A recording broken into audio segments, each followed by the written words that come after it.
الحمد لله رب العالمين، نحمده ونستعينه ونستهديه ونستغفره، ونعوذ بالله من شرور أنفسنا وسيئات أعمالنا. من يهده الله فلا مضل له، ومن يضلل فلا هادي له، وأشهد أن لا إله إلا الله وحده لا شريك له، وأشهد أن محمدا عبده ورسوله. اللهم صل وسلم وبارك عليه وعلى آله وأصحابه وكل من اهتدى بهديه واستنى بسنته واقتفى أثره. اللهم احشرنا معه، اللهم اسقنا من يده الشريفة شربة هنيئة لا نظمأ بعدها أبدا، اللهم آمين. ثم أما بعد، أوصيكم ونفسي بتقوى الله. قال عز من قائل: أعوذ بالله من الشيطان الرجيم: يا أيها الذين آمنوا اتقوا الله حق تقاته، اتقوا الله حق تقاته ولا تموتن إلا وأنتم مسلمون. اللهم أحينا مسلمين وتوفنا مسلمين وألحقنا بالصالحين برحمتك يا أرحم الراحمين، اللهم آمين. ثم أما بعد. All praise is for Allah Azza wa Jal, the one true God, the Almighty, the Cherisher, the Sustainer, the one who has all the power, the one who is watching and seeing everything, fully acquainted and fully aware of everything. Everything is in His grip, nothing escapes His power and might, and He will bring everybody back to Hisab, to reckoning, and to account in the day of judgment. I bear witness that there is no deity worthy of worship except Him alone, and I bear witness that Muhammad sallallahu alaihi wasallam is His servant and final messenger. O Allah, shower peace and blessings on the soul of our Prophet Muhammad sallallahu alaihi wasallam. I remind myself, my brothers and sisters, of the best advice at taqwa, to be always mindful and conscious of Allah Azza wa Jalla at all times. May Allah Azza wa Jalla make us all from al-muttaqeen. And may Allah subhanahu wa ta'ala, when we become heedless, that He brings us back and gives us the awareness and brings us back to His way. Allahumma ameen. My dear brothers and sisters, وما زال الحديث موصول عن فلسطين وأهل فلسطين وجهادهم وصبرهم وما يتعلمه المسلمون منهم. We continue learning, watching what's happening to those group of Muslims in the land of Palestine and what's happening to them, and their patience and their jihad and their withstanding and firmness in standing for the right.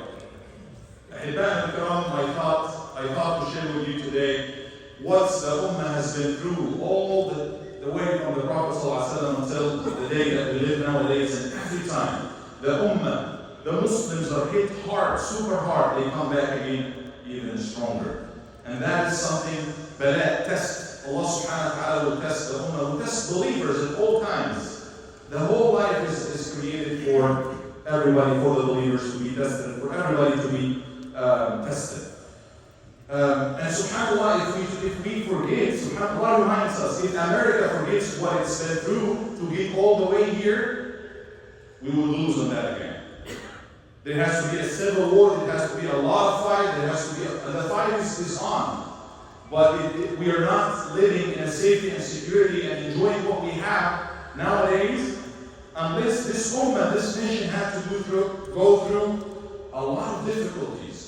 And this is sunnah and sunnah Azza wa Jalla. You're not going to achieve any success unless and until you go through something. And a person asked the Imam Shafi'i, what is better for a person in the sight of Allah? And is that Allah gives them power and establishment, or that Allah tests them? Which is more wordable? He said, you will not be established, you will not attain anything unless you are tested. You have to go through something.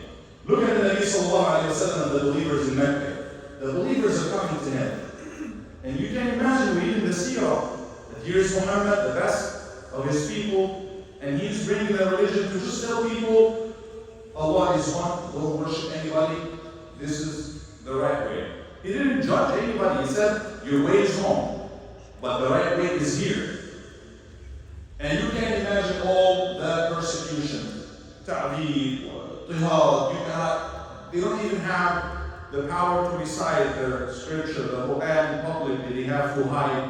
They've been through a lot for years. حتى جاء خباب, one of the youngest Sahaba, he said, Ya Rasulullah, لا تدعو لنا, ألا تستنصر لنا, we need دعاء, you are the messenger, you are the Rasul, we need dua, Allah gives us nasr. Why those people are doing all of this to us?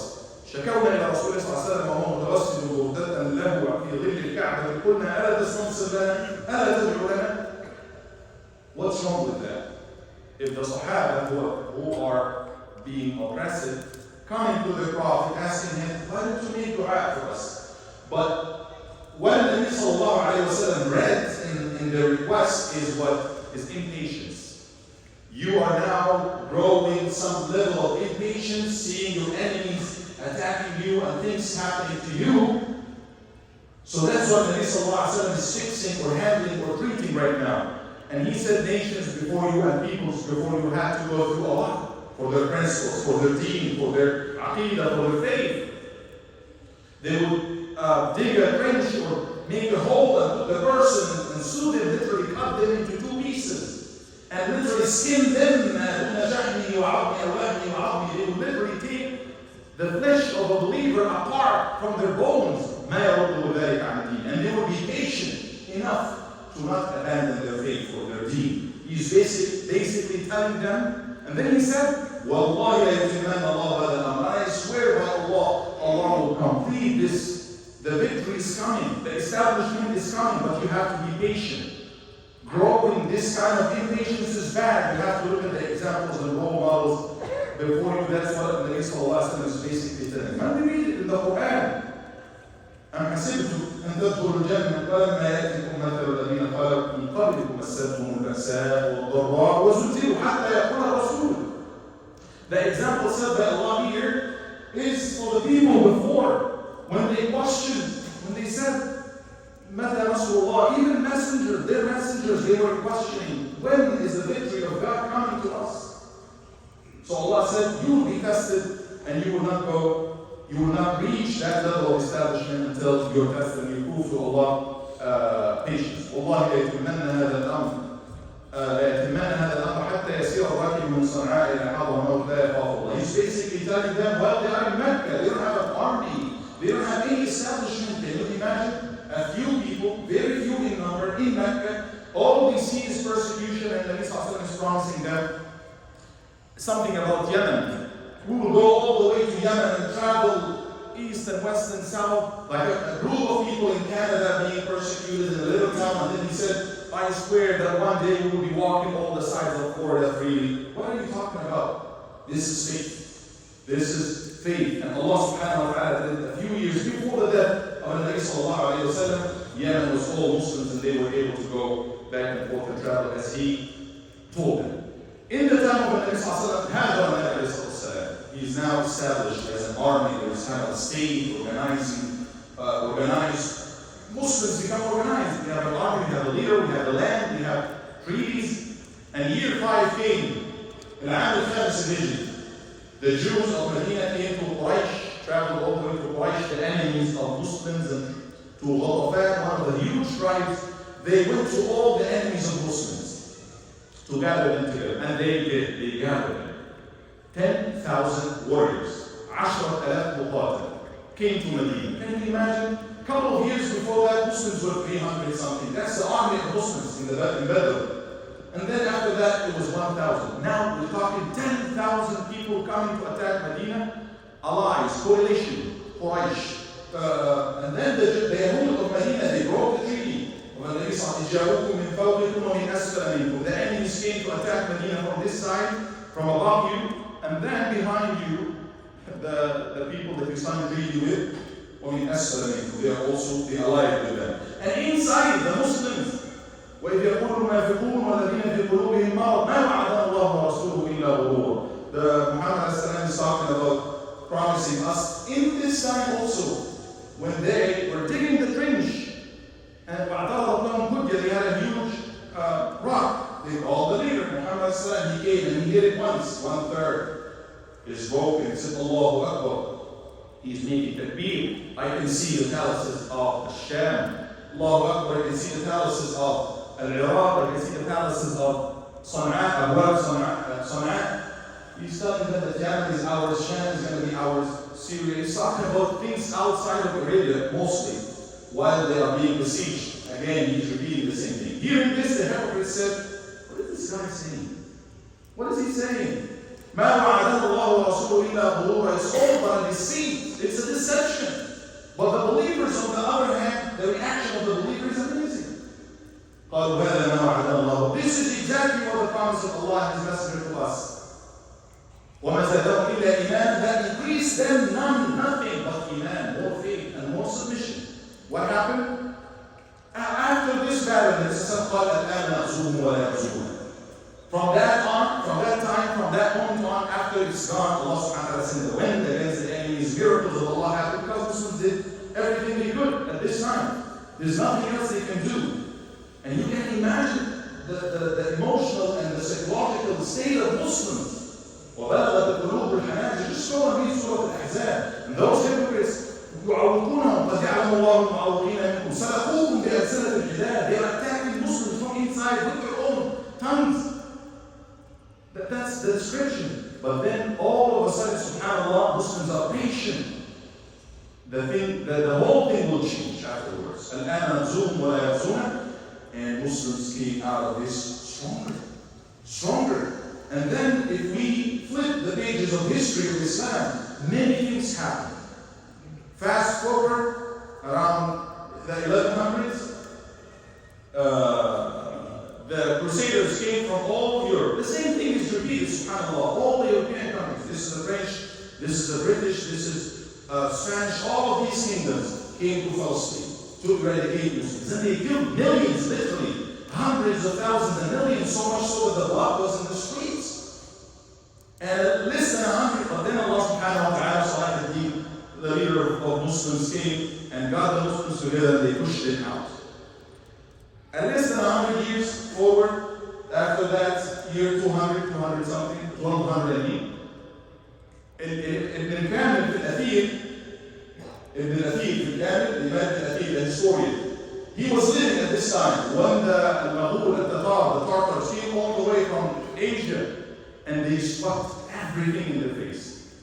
It was not an invasion, it was not an occupation. It was literally destruction, demolition of anything. They would set everything on fire.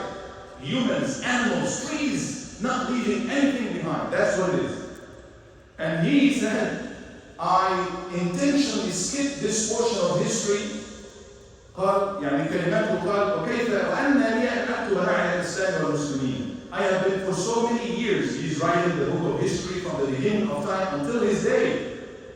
And he was living in the middle of this crisis, and he said, I have been hesitating for years to write down how would I put this, how would I write this obituary of Muslims. Basically, this is the death of Islam and the end of Muslims and everything. That's what he thought. He died before Al-Tatar, they were defeated. A couple of years after that, in Harb, Baghdad, the capital of Islam and Muslims, fortified and everything. All the books were brought from the library, thrown into the river, the Euphrates.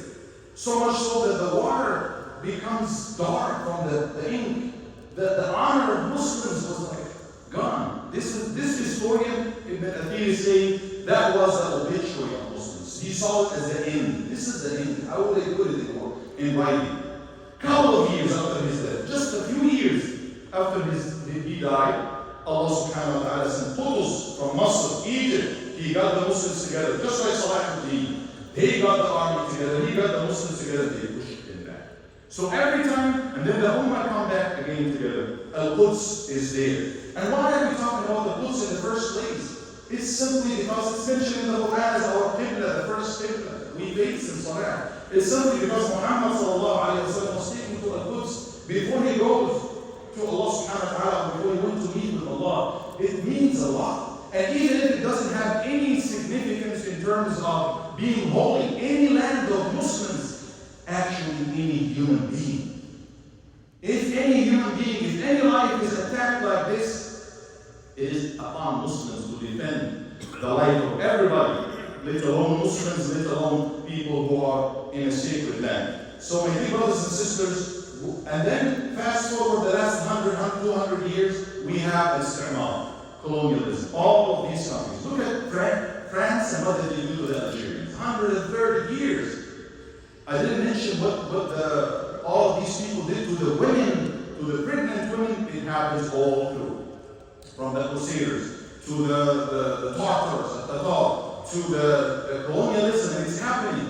And even in the modern history, more than a million Iraqis have been killed. Muslims for what? For weapons of mass destruction. That was justified. And then Vietnam, they go that another wars, subhanAllah, but focusing and coming back to the crisis that this Ummah has gone through. And then we see how the Ummah comes after. Sometimes when we're in the middle of something, we see dark everywhere. But no, the destiny of this Ummah is not to die. It will never die. Allah has revealed this deen to stay. The end of it is right with the end of life on earth. That's it. They command Allah had a deen. Allah will make this religion into every house. Being it a tent or a mansion, it will reach everywhere. The light of Allah will reach everywhere. It's just our test. Where are we standing? Because what we say matters. What we believe matters. What we do, they all matter. And we have to have standards. And we have to have the right thing to say and the right thing to believe and the right thing to support أهل الحق. اللهم اجعلنا من أتباع الحق ومن أعوان رب العالمين. أقول قولي هذا واستغفر الله لي ولكم فاستغفروه إنه هو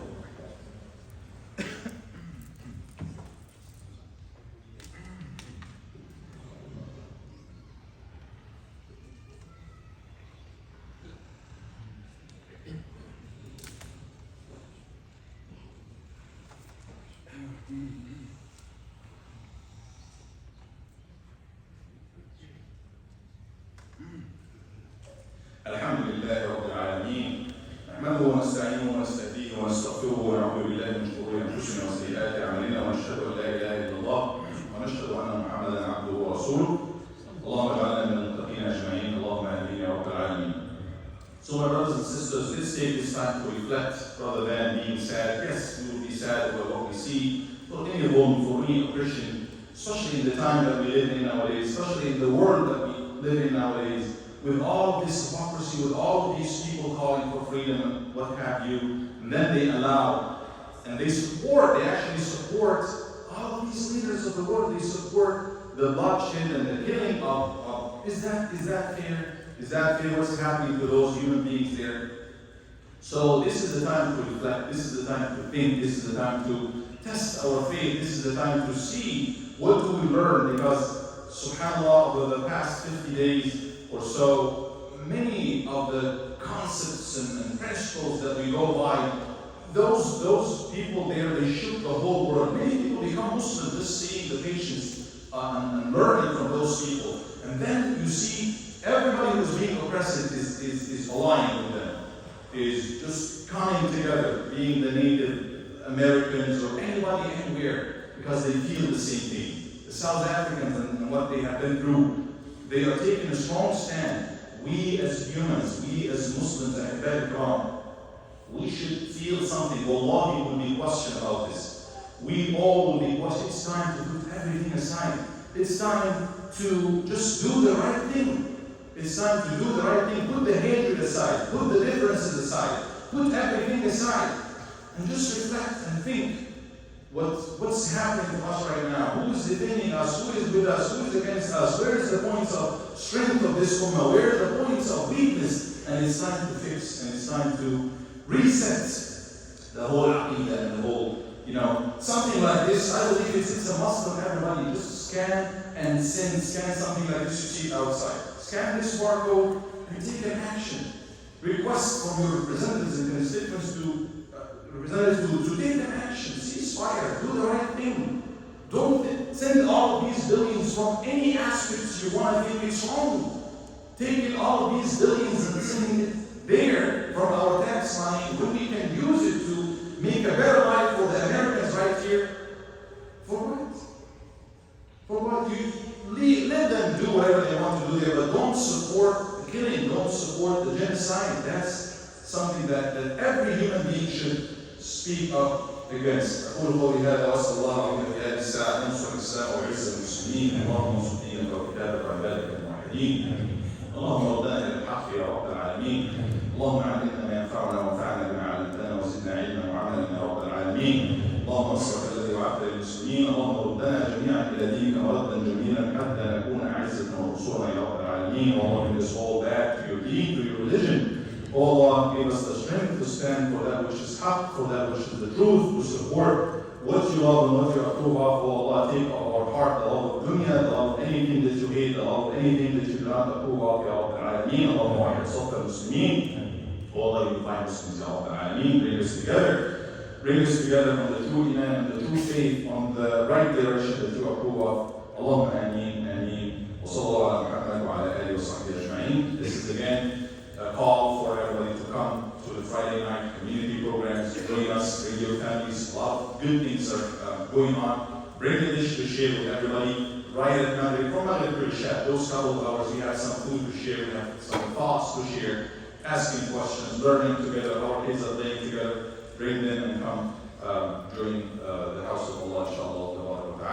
Also on December 9th, not this Saturday, the Saturday after, inshallah, we're planning a cookout day for the whole community in our field. You don't have to do anything, just join us. It's going to be a lot of fun and a lot of things offered to the community. Again, December 9th. You have Tessa in December all through the day, inshallah. I'm waiting for